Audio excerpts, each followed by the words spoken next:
여러분, 오늘 본문은 잠언인데요, 잠언은 지혜에 관한 책 아닙니까? 하나님이 주신 지혜의 말씀이에요. 여기에 모든 게 다 필요한, 우리가 세상 살아가는 데 필요한 모든 지혜가 다 담겨있다 생각을 해요. 자녀 교육에 대한 지혜도 이 안에 있어요. 근데 1절 보니까 이렇게 시작을 합니다. 마음의 경영은 사람에게 있거니와.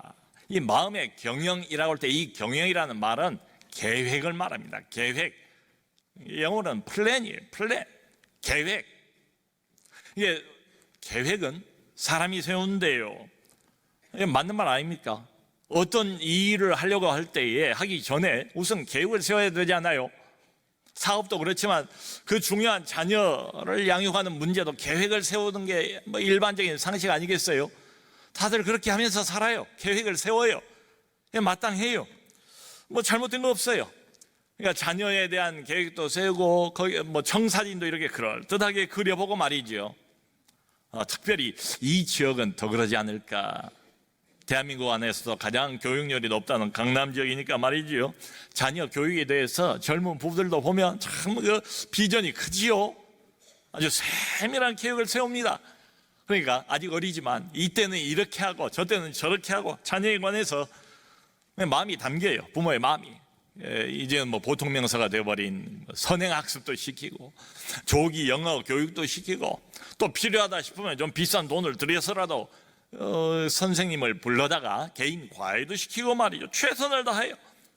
그러니까 부모가 하지 못했던 이런 것들을 아이들이 누리고, 나는 못했어도 아이들이 해주기를 바라면서 계획을 세우죠. 거의 완벽하게 아이들 양육에 대한 계획을 세우는 것처럼 보여요. 좋습니다, 여러분. 자, 그런데요, 여기 많은 이제 부모님들이 계십니다. 지금도 아이들을 양육하고 열심히 키우고 있는 분들이세요. 그런데 여러분 어떻습니까? 우리가 경험하는 건 뭐예요? 아이들을 키우면서 맞닥뜨리는 건 뭡니까? 계획을 세웠는데요, 조금 지나다 보면 한 가지가 분명해지지 않아요? 결코 내가 세운 계획대로 되지 않는다. 내 뜻대로 아이들의 인생이 그렇게 흘러가지 않는다. 이걸 알게 돼요. 근데 따지고 보면 아이 양육 문제만 그러겠어요? 우리 인생이라는 게 원래 그런 것 같아요. 내 뜻대로 흘러가지 않아요. 내가 생각했던 대로 인생이 흘러가지 않아요. 여러분, 나이를 먹는다, 인생에 연륜이 쌓인다, 이 말이 이렇게 보면 다른 게 아니고 이런 지혜를 얻는 거 아닌가 싶어요. 젊었을 때는 그저 무턱대고 겁 없이 그냥 이것도 해보고 싶고 저것도 손대보고 싶고 비전이 많잖아요. 하고 싶은 일들이 많잖아요. 네, 나이를 먹어가면서 우리는 깨닫게 되지요. 하나씩 그래서 그 비전이란 걸 접어가지 않습니까? 자녀 교육도 다르지 않은 것 같아요. 내가 원하는 대로, 내가 원래 애당초에 생각했던 대로, 기대했던 대로 절대로 아이들이 그렇게 아이들 인생이 흘러가지 않는다. 자, 그러니까 계획은 잘 세웠는데 근데 계획만 붙들고 있다면, 계획이 전부라고 그렇게 생각한다면 이 사람은 믿는 사람 아니죠. 하나님 없이 사는 사람이죠. 여러분, 안 믿는 사람, 교회 안 나오는 불신자들은 말이에요, 이 사람들이 오히려 계획은 더 철저하게 세워요. 왜냐하면 계획 말고는 달리 믿을 게 없어요. 우리는 하나님을 믿지 않습니까? 그런데 신앙이 없는 사람들은 믿을 게 자기의 힘, 자기의 역량, 자기의 기술, 자기의 요령, 그리고 자기가 세운 계획, 그게 전부예요. 그러니까 치밀하게 완벽하게 계획을 철저하게 세우지요. 여러분, 제가 목회자로서 가장 큰 위로가 되는 말, 가장 안심이 되는 말이 뭔가, 바로 이 말입니다.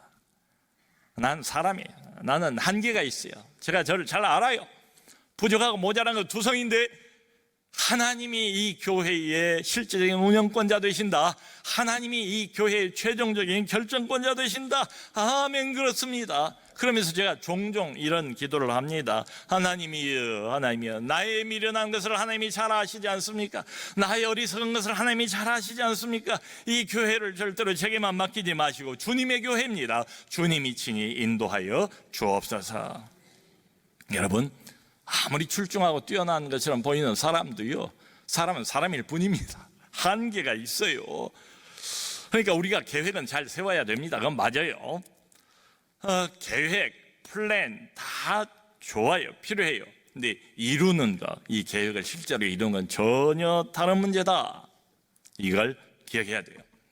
자, 여러분, 이렇게 한번 생각을 해보지요.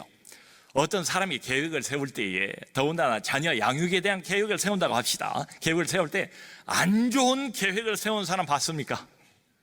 우리가 계획을 세울 때는 다 좋은 계획, 세상에서 이처럼 이보다 더 좋을 수는 없다 인 것처럼 보이는 계획을 자녀 양육을 위해서 세우잖아요. 여러분, 또 어떤 사람이 계획을 세울 때, 미리 세울 때에 이 계획 내가 세우긴 세워봐도 안 이루어질 거야, 안 이루어질 것이라고 생각하고 계획 세운 사람 봤어요? 내가 이거 뭐 안 이루어질 게 뻔하지만은 그런데 한번 계획을 세워보자 라면서 자녀 양육에 대한 계획을 세운 사람 봤습니까? 그런 부모가 있습니까? 우리가 계획을 세울 때는 그저 이 계획이 꼭 그대로 이루어지기를 바라면서 그걸 기대하면서 계획을 세우는 것 아니겠어요?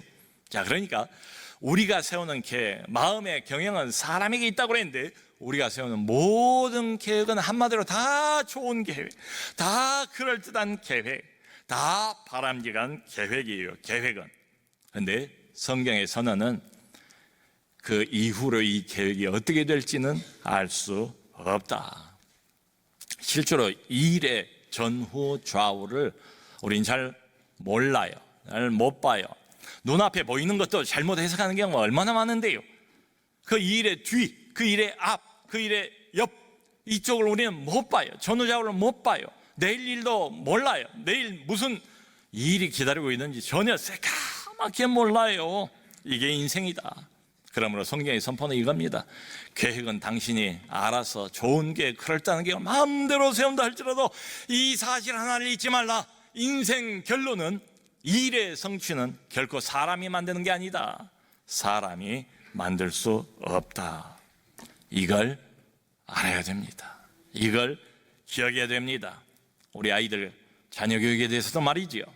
자, 여러분, 만일에 거꾸로 생각을 해서 이게 그렇지 않다, 계획대로 된다 라고 만약 그게 사실이라면 어떻게 될까요? 결과가 아마 사람은 어쩔 수 없는 것 같아요.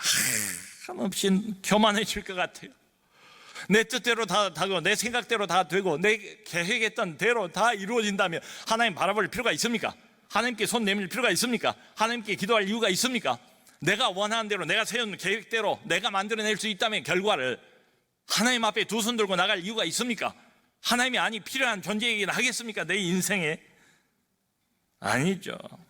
자, 여러분, 솔직하게 우리가 언제 마음을 담아서 하나님께 나갑니까?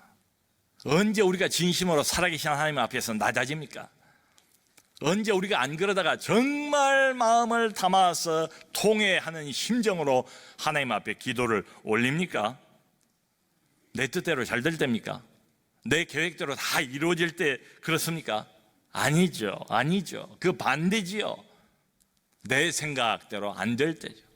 내 계획이 틀어져 버릴 때지요. 내가 전혀 생각하지 못했던 변수가 우리 가정에, 내 인생에, 우리 자녀들의 인생에 개입이 되어서 이러지도 저러지도 못하고 사면초가 벼랑 끝에 몰린 이런 상황에 있을 때 비로소 하나님 앞에 엎드러지지 않습니까? 여러분, 하나님께서 우리를 부르시는 방법이 참 다양한 것 같아요. 근데 그 중에 분명히 하나는 이겁니다. 하나님께서 우리를 자기에게로 가까이 끌어당기시는, 지금도 하나님께서 사용하고 계시는 방법 중에 하나는 실패를 통해서입니다. 성공을 통해서가 아니에요. 성공한 사람, 생각했던 것 이상으로 성공한 사람, 계획했던 것 이상으로 막 일이 잘 되고 잘 풀리고 일사천리로 뻗어나가는 이런 사람들, 죄송한 말씀이긴 하지만은 감사한 것만 할지 모르겠어요. 근데 그 사람의 영혼은 하나님과 절대로 가까워지지 않습니다. 늘 그런 일만 있고 그런 성공만 반복된다면 점점 하나님하고는 멀어질 게 뻔해요.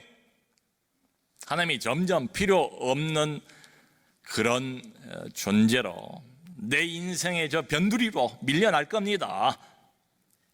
여러분, 모세가 이스라엘의 참 뛰어난 영도자 아닙니까? 영적인 리더 아닙니까? 근데 모세가 나이 40살 때에 애굽의 왕자였습니다. 그때 자기 히브리 민족을 구원하려고 애를 쓰지 않았습니까? 시도를 해봤어요. 선한 생각이죠. 계획을 짰습니다. 계획 자체가 얼마나 정당해요. 명분이 있지 않습니까? 고생하고 있는 이 하나님의 백성들을 애굽 땅에서 끄집어내겠다. 내가 애굽의 왕자니까 그 신분을 이용해서 나이 40이면 한참 완숙하고 그리고 힘도 있고 뭔가를 그야말로 이루고 성취할 만한 나이 아닙니까? 그걸 염두에 두고 덤벼든 거예요. 그러다가 곤두박질 쳤지요. 모세 인생이 완전히 거덜난 것처럼 보이지 않습니까? 모세가 그 나이에 실패하도록 누가 내버려뒀을까요? 하나님의 백성들을 건져내는 것은 그야말로 하나님도 기뻐하실 일처럼 보이는데 그때는 아니었다. 그러니까 모세의 계획, 하나님의 계획이 따로. 하나님의 계획은 따로 있어요. 모세가 실컷 실패를 경험하도록 내버려 두신 거예요. 실패의 쓴 맛을 한참 보도록 내버려 두시고 모세를 정작 불러서 하나님의 지팡이로 쓰신 것은 나이 40년 뒤에, 지금이 아니에요. 여러분, 우리가 존경하는 성경의 인물하면 아마 1번, 2번에 꼭 사도 바울이 들어가지 않겠어요? 사도 하면 바로 튀어나온 이름이 바울 아닙니까? 바울, 사도 바울, 얼마나 위대한 사도입니까? 주 예수 그리스도를 위해서는 목숨을 초계같이 여기는 이런 사람 아니에요. 근데 바울이 처음부터 그랬습니까? 바울은 원래 어떤 사람이었어요? 이름이 사울이었다가 나중에 바울로 바뀌잖아요. 스데반 집사님이 돌에 맞아 죽는 그 비극적인 현장에 이 사람은 돌에 맞아 죽어도 마땅합니다 라고 증인 노릇했던 사람이 바로 이 바울 아니었습니까? 그것도 모자라서 다메섹까지 교회를 말살하고 예수쟁이들을 붙잡아로 말을 타고 갔던 사람이 바로 바울 아닙니까? 그야말로 사탄의 하수인이었죠. 당시에는 어둠의 선봉장이었죠.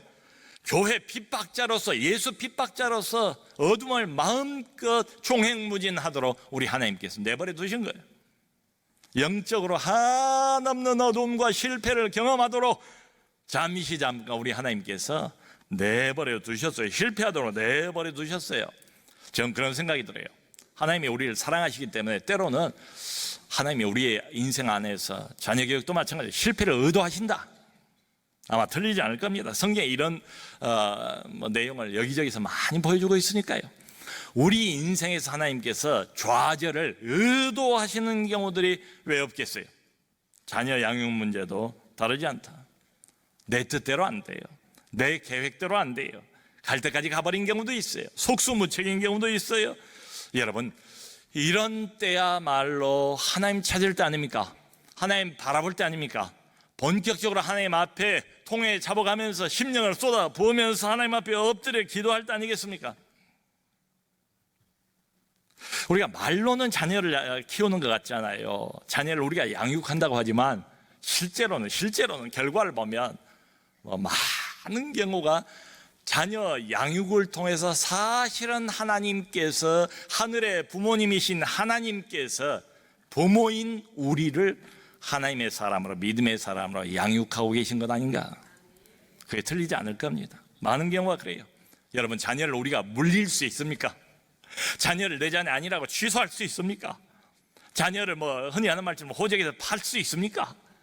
못하잖아요. 그러니까 이렇든 저렇든 이 자녀를 끌어안고 가야 되는 게 부모잖아요. 부모의 입장이잖아요.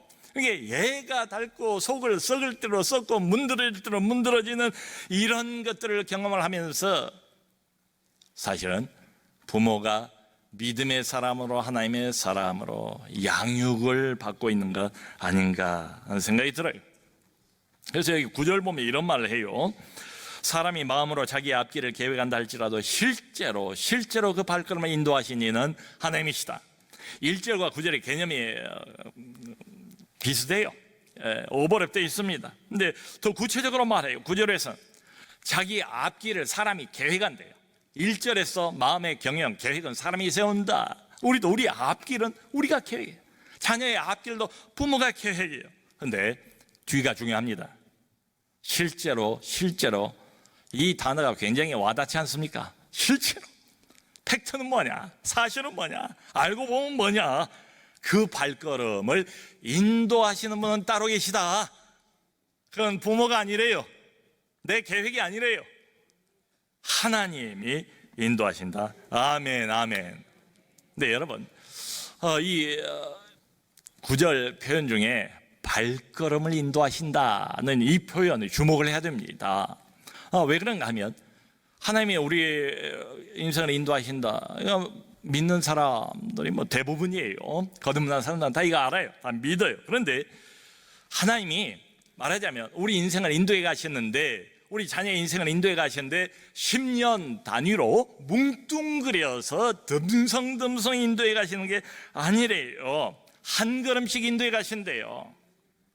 자동차 타고 인도하시는 게 아니고 비행기 타고 날아가게 인도하시는 것도 아니래요. 한 걸음 한 걸음을 하나님께서 인도하신대요. 말하자면 매우 섬세하게 하나님께서 인도하신다. 우리 인생에 관해서, 우리 자녀들 인생에 관해서 하나님이 큰 그림을 가지고 계세요. 소위 말하는 빅픽처입니다. 하나님이 빅픽처를 가지고 계세요.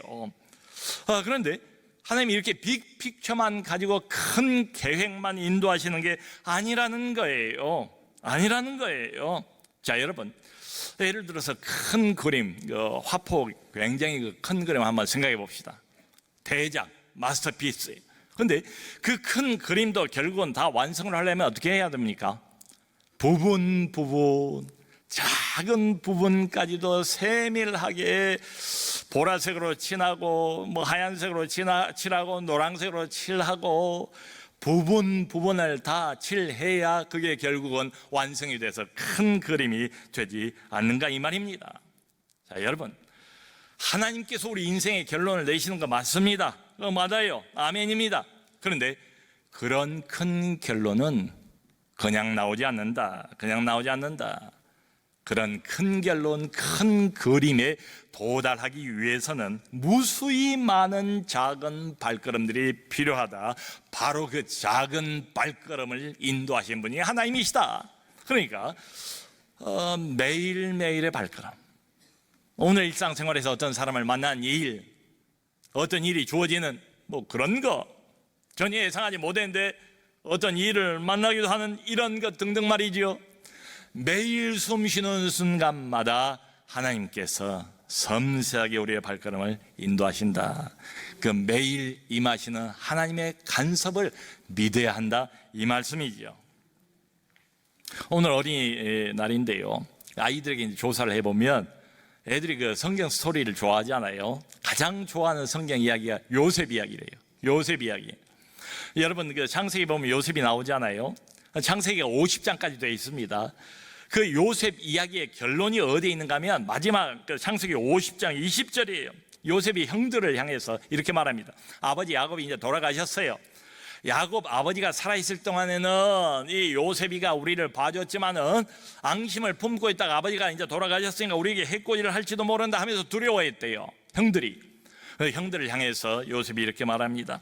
당신들은 나를 헤아려 하였으나 하나님은 그것을 선으로 바꾸사 오늘과 같이 많은 백성의 생명을 구원하게 하시려 하셨음입니다. 여러분, 당신들은, 형제들은 요셉을 어린 나이 17살의 나이에 팔아먹지 않습니까? 꼴보기 싫은 요셉, 특별한 애정을 아버지로부터 독차지하고 있는 요셉을 미워하다가 어린 요셉을 팔아 넘겨버려요. 그래서 이제 요셉 인생이 꼬이기 시작하는 것 아닙니까? 우리가 인간적으로 볼 때는. 그런데 이 고백이 요셉 인생의 결론입니다. 그리고 이 고백이 창세기 전체의 결론이기도 해요. 당신들은 나를 헤아려 했으나 하나님은 그것을 선으로 바꾸사 오늘과 같이. 참 얼마나 좋은 말이에요. 하나님이 주어고요, 하나님은 그 모든 것을 바꿨대요. 선으로 바꿨대요. 그래서 오늘과 같이. 여러분, 이게 무슨 말이겠어요? 우리는 전혀 몰랐지만 오늘과 같이 여기까지 하나님께서 걸음걸음 은혜로 인도해 주셨다, 이런 말이죠. 이런 인생의 결론을 형들이 예상을 했겠습니까? 어린 나이에 동생을 팔아 넘겨버렸을 때 이런 날이 올 거라고 예상을 했겠어요? 요셉 자신이 영문도 모르고 형제들의 손에 의해서 알지도 못하는 미지의 세계로 팔려나갔을 때 장차 나이 30이 되면 내가 애굽의 총리가 되고 이런 날이 있을 걸 예상을 했겠어요? 그렇게 아끼고 사랑하던, 그래서 늘 색동 옷을 요셉에게만 입혔다고 하지 않습니까? 아버지인 야곱이 요셉이 죽은 줄로만 알았지요. 이런 날이 올 것을 누가 예상을 했겠냐고요. 그런데 하나님은 선으로 악한 일도, 바람직하지 못한 일도, 불행해 보이는 일도, 좌절할 만한 일도 선으로 바꾸사, 내가 한 게 아니에요. 인간의 계획이 만들어낸 게 아니라는 거 아니에요. 이 결론을 하나님이 선으로 바꾸사 오늘과 같이. 이게 무슨 말이에요? 우린 전혀 몰랐어. 까맣게 몰랐어. 우리 자녀에 관해서 우리가 아는 게 일부예요. 잘 몰라요. 전부를 몰라요. 근데 그 모든 것을 아신 우리 하나님, 우리가 모르는 중에도 하나님은 일하고 계셨다. 우리가 전혀 모르는 중에도 하나님께서는 요셉의 발걸음을, 우리 자녀들의 발걸음을 걸음걸음 인도하고 계셨다. 자, 그러니까 17살에 애굽 땅으로 팔려갈 그때도 하나님께서는 인도하고 계셨다. 가서 그 주인 여자의 유혹을 받아서 그 유혹을 뿌리치자, 또 누명을 쓰고 옥에 갇히지 않습니까? 억울한 옥살이를 하고 있을 때도 하나님께서 그 발걸음을 인도하셨다. 그리고 나중에 어쩌다가 바로 왕 앞에 나가서 바로 왕이 꾸었던 꿈을 해몽하고 있던 그 순간에도 하나님께서는 요셉의 발걸음을 인도하고 계셨다. 요셉도 그건 몰랐을 거예요. 제가 애굽의 총리가 돼가지고 온 세상에 극심한 기근이 심해졌을 때 야곱의 12아들, 야곱의 가족 70명 전부를 다 총리였던 요셉이 애굽 땅으로 초청을 해서 귀빈 대우를 하지 않습니까? 그래서 하나님의 백성들의 선택받은 백성들의 목숨을 살려내지 않습니까? 이런 일이 있을 거라고 그 누가, 어떤 사람이 인간으로서 예상 못하지요. 그러나 그 발걸음을 인도하시는 이는 하나님이시니라. 하나님이시니라. 자, 여러분, 그러므로 결국 사람의 계획이 이루어지는 게 아니에요. 하나님의 계획이 이루어져요. 우리 자녀에 관해서 중요한 것은 부모의 계획, 없을 수는 없겠지만 거기에만 너무 매달리면 곤란하다. 부모의 계획이 문제가 아니고 이 아이를 향한 하나님의 계획이 뭡니까? 결국은 하나님의 계획이 이루어지게 돼 있는데 하나님의 계획이 중요하다, 이런 말이죠. 여러분, 솔직히 그런 생각이 들어요. 나는 그저 겉껍데기만 봐요. 나이가 또 애들이 들고 사춘기를 지나고 이러면 속에 있는 말을 다 부모하고 다 못 털어놓지요. 소통이 잘 안 된 때도 있지요. 나보다도 이 아이를 더 정확하게 깊이 있게 아는 분, 우리 하나님. 나는 육신의 부모예요. 그런데 진짜 이 아이의 소유주가 누군가, 이 아이의 진짜 주인은 누군가, 그건 내가 아니에요. 내가 아니에요. 살아계신 하나님, 생명의 주인 되신 하나님, 이 아이를 우리 가정에 보내주신 하나님, 그분이 이 아이의 영적인 부모예요. 그러니까 이 아이는 우리 집에 하나님이 보내주신 귀하고 또 귀한 손님이에요. 잠깐 하나님의 대리인으로서 부모인 나를 통해서 믿음으로 이 아이를 양육하도록 내게 맡겨주신 손님이에요. 언젠가 다 자라면 이 아이를 주저하지 않고 떠나보내야 돼요. 내 소유가 아니라고요. 이 아이가 하나님의 소유예요. 이거 하나만 잊지 않고 기억해도 많은 경우에 잘못된 방향을 막을 수 있었을 텐데 말이죠. 여러분, 매주마다 화요일 날 저쪽 교회 본당에서 어머니 기도회를 갖지 않습니까? 이 세상에서 가장 자녀를 향한 간절하고 절박한 마음을 가지고 있는 게 어머니들이에요. 어머니 기도회는 그래서 뜨거울 수밖에 없어요. 간절해요. 절박해요. 저나 여러분들이나 부모로서 아이들 키워가면서 다 실수합니다. 실수하지 않은 부모가 어디 있어요? 그리고 낙심합니다. 낙심하지 않은 부모가 어디 있어요? 아이를 양육하면서. 근데요, 저도 한참 세월이 지나고 나서 이렇게 보니까 이 말이 사실이에요. 그 발걸음을 인도하시는 분이 하나님이시다. 지나고 보니까 깨닫겠어요? 알겠어요? 아하, 그렇구나. 하나님이 결국은 그 발걸음을 붙들고 딴 길로 나가지 않게 하시고 하나님이 결국은 걸음걸음 붙드시고 여기까지 인도해 주셨구나. 내가 키운 게 아니라 하나님이 하나님의 자녀를 하나님의 손으로 양육하셨구나. 아멘. 여러분, 그러므로 우리가 하나님 앞에 나가서 아이를 위해서 기도할 때에 무엇을 먼저 기도해야 될까요? 세상 것을 먼저 구해야 될까요? 보니까 그래요. 하나님께서 역시 기도 1순위가 중요하잖아요. 그래서 1순위 아니에요? 우선적인 거 아니에요. 그게 그 기도 1순위는 하나님이 응답하시는 경우가 많아요. 우리가 기도 1순위로 먼저 구해야 될 거, 하나님이여 이 아이들이 하나님의 사람이 되기를 원합니다. 믿음의 사람이 되기를 원합니다. 말씀의 사람이 되기를 원합니다. 기도의 사람이 되기를 원합니다. 성령을 따라가는 성령의 사람이 되기를 원합니다. 이게 우선순위 되어야 되지 않겠어요? 사랑하는 성도 여러분, 자녀 귀합니다. 하나님이 우리에게 맡겨주셨어요. 우리 영적인 일종의 대리부모예요. 하나님 대신이에요. 우리가 늘 구해야 될 것 여기 나와 있습니다. 하나님의 인도하심을 믿어야 되고요, 믿어야 되고, 내 계획 이전에 하나님의 계획이 무엇인가, 이 아이를 향한 이걸 물어봐야 되고, 그리고 항상 기도할 때에 세상의 것 말고 영원한 가치, 잃어버리지 않을 영적인 가치를 아이를 위해서 먼저 구하는 우리 모든 부모 되시기를 주님의 이름으로 축원합니다.